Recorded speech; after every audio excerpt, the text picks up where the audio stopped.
Hey, what's going on? The CJ Wilson here with Dope Talk. Here to bring you the running back portion of the pre-spring positional breakdown. Dope Talk is brought to you by DASH.FI, the modern charge card for digital ad spend. DASH.FI is a business-to-business corporate expense card program that gets you the highest cash back on the market starting at 3%.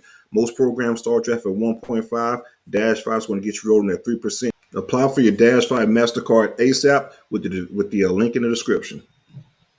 All right, we're going to go ahead and get started with the running back positional breakdown. First off is Lawrance Toafili, the jack of all trades running back, does pretty much everything for FSU. One of my favorite players, real silent guy in regards to just goes about his business and does what's asked in regards to the team, whatever it may be. Had 649 total yards from scrimmage last year and 5 total touchdowns. Again, I think he's going to take a more featured role this upcoming year for FSU, with Trey Benson leaving and things like that. And, of course, the receivers and tight ends they were throwing to Jaheim Bell, Keon Coleman, and Johnny Wilson. I think it'll be more touches available for Lawrence Toafili. I think it'll be more of a way for Mike Norvell to display his versatility, whether it's catching the ball, running the ball. Hell, if you look at the ACC championship, he was our MVP for the ACC championship game. Once, of course, Tate Rodemaker went down and Brock Glenn was thrust into the starting lineup. We went to the Wildcat with Lawrence Toafili, and it was very effective, breaking off some big runs. So I think Lawrence Toafili is going to be a big key for FSU moving forward this upcoming year. I think this is going to be his best year yet as far as this upcoming year. I think he's going to be one of the top guys as far as being featured in Mike Norvell's offense. It's going to be multitude of ways you're going to get him the ball. Like I said, running back in the pass game. He's one of our most fluid route runners out of the backfield, catches the ball very smooth. I think Lawrence Toafili is going to have a big role for his last year at FSU. It's crazy how time flies, right? I think Lawrence Toafili is going to be a big-time playmaker for FSU for this 2024 season. So to have him back in his versatility is going to be key for FSU. Moving on, we got a big-time playmaker in the transfer portal, Roydell Williams out of Alabama. He was the backup running back at Alabama, the number 2 running back, had over 500 yards of rushing, total rushing yards at Alabama with 6 touchdowns. Big-time playmaker. Trey Benson, he was more so a boom or bust type of guy. He'll have a couple runs where he may read a hole wrong, this or another, may not be as patient and get stuff behind the line of scrimmage. And then you see the video right there, Trey Benson break off an 80, 70, 50-yard run due to his speed and explosiveness. With Roydell, I think is more so he's going to be a 4-yard, 5-yard, 6-yard, 7-yard type of guy to keep FSU ahead of the change moving forward. He's a very patient runner, and I think I think that fits well within FSU's offense. And that's one of the main reasons why Coach Norvell and Coach Yak Johnson identified him out of the transfer portal as a top priority guy due to the pulls we have with our guard, center, tackle. Is more so a slow development type of block, let you guys get in front of you versus Trey Benson.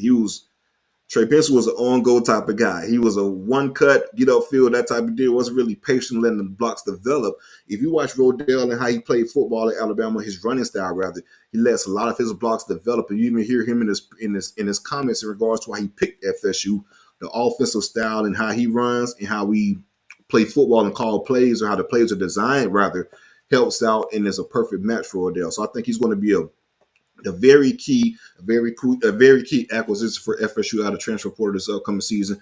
Going to make a lot of big time plays. Like I said, his running style fits perfectly for the blocking scheme that FSU has. So look out for big things in the running back room for Roydell Williams. I like him a lot. He should be probably the starting running back and taking over that mantra from Trey Benson, excuse me. Moving on, we got Caziah Holmes, transfer from Penn State. 6 foot, 210, 220 pounds, around in that area. Caziah only had 29 carries for FSU last year, but he made the most of those carries, averaging 6.4 yards per carry. So again, I think he's going to get a lot more reps this upcoming year for FSU.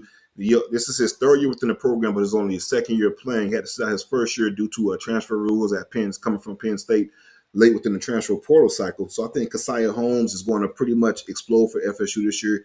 He's going to be a staple within the running back room. He's going to make a lot of plays for FSU. I do think this is going to be a big year for him as far as, getting those reps and being a focal point within the rotation. Last year, he wasn't really a focal point within the rotation. This upcoming year, I really think Caziah Holmes, my apologies, will be a big-time focal point within the offense. He'll get a lot more carries. You saw some of the glimpses last year. Like I said, only 29 carries, but 6.4 yards per carry. You saw flashes and glimpses. I think he takes the next step this year and becomes a complete back and makes a lot more plays for FSU moving forward. Kam Davis, the fourth running back within the quarterback room, true freshman, four-star running back out of Albany, Georgia, big-time playmaker. You guys know how much I like Kam, how much I spoke about Kam in the past. I think he's probably one of the most ready-to-play true freshmen that FSU has recruited for the 2024 cycle. Around 5'9", 215 pounds, a stud. Played quarterback in high school, just similar to Cam Akers, right? It may be an adjustment for him as far as reading and being comfortable transitioning to the running back position, because as you guys know, running from the quarterback position and running out of the backfield as a running back is two different things. But it also, I think running back is the easiest position to transition to in regards to college football, from high school to college, from college to the pros, because it's more so just natural talent and natural ability. And that's something Kam Davis has a lot. He has a lot of natural ability and a lot of natural talent. Mike Norvell did state pretty early that they expect Kam Davis to be a player for FSU in 24. They expect him to be a focal point in the offense and be someone they can count on moving forward as far as carries or things like that. It's going to be interesting to see how much, but from a physical standpoint, Kam looks physically ready to play football right now. He looks like he's playing the NFL right now, to be quite honest with you.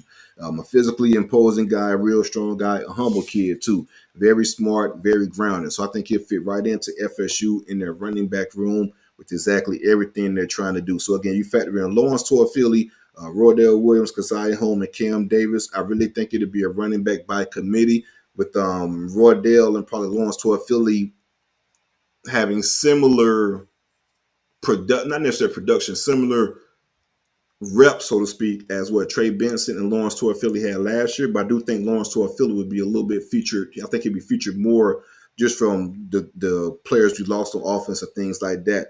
We got to use and lean on his versatility as a runner and a pass catcher. Like I say, he's probably the most versatile back he is the most versatile back within the running back room, probably the most versatile player on the entire roster. So I think Lawrance Toafili is trying to have a big year, and I'm really excited for Roydell Williams. Like I said, just his running style and how patient he is as a runner in our blocking scheme. You combine those two, I think it's going to be a lot of big things happening for FSU. We won't get behind the sticks too often, get in 2nd and 12, 2nd and 10, 2nd and long situations. And I really think with Roydell's running style would have been a lot of 2nd and short and 2nd and manageable. And once you get in 2nd and short, 2nd and manageable, your playbook can open up a lot more versus getting behind the sticks a lot, which was a lot in 2023 with 2nd and 12, 13, whatever it may be, 2nd and 9, 2nd and 10. Those long yardage situations, first, 2nd and 6 to 5, your playbook changes drastically. So I think FSU is in a really good spot moving forward as far as the running back room. I like what we have a lot. I